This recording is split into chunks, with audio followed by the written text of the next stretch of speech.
రథసప్తమి 25వ తారీఖు జనవరి రోజు వచ్చింది. ఇది మహాపుణ్యప్రదమైనటువంటి మాసం. కాబట్టి ఈ రథసప్తమి తిథి రోజున సూర్యోదయం కంటే ముందే అనగా 4:30 కల్లా నిద్రలేచి కాలకృత్యాదులు తీర్చుకునే భాగంగా స్నానం సూర్యోదయం కంటే ముందే చేయాలి. స్నానం ఆచరించే విధానం కూడా చెప్పబడింది.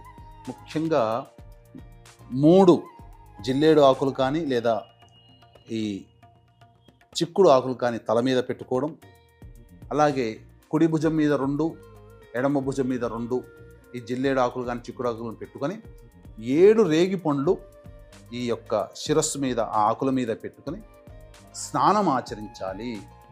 స్నానం ఆచరించేటప్పుడు చెప్పవలసినటువంటిది ఏంటనంటే 7 జన్మలలో చేసినటువంటి పాపాలన్నీ తొలగిపోవాలనే భావన చేస్తూ నమస్తే రుద్రరూపాయ రసానాం పతయే నమః అరుణాయ నమస్తేస్తు హరిదశ్వ నమోస్తుతే అని చెప్పుకొని స్నానం ఆచరించిన తర్వాత బయటికి వచ్చి ఉదయిస్తున్నటువంటి సూర్యుడికి నమస్కారం చేసుకొని ఏ విధంగా నమస్కారం చేసుకోవాలి?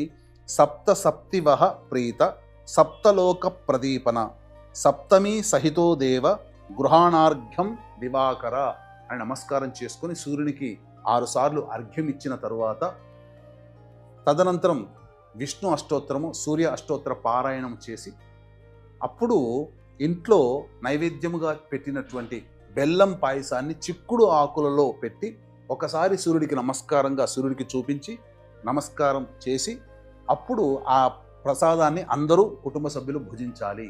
ఇది ఆ రోజంతా ఉపవాస నియమాన్ని పాటించాలి. ఇది చెప్పబడినటువంటిది.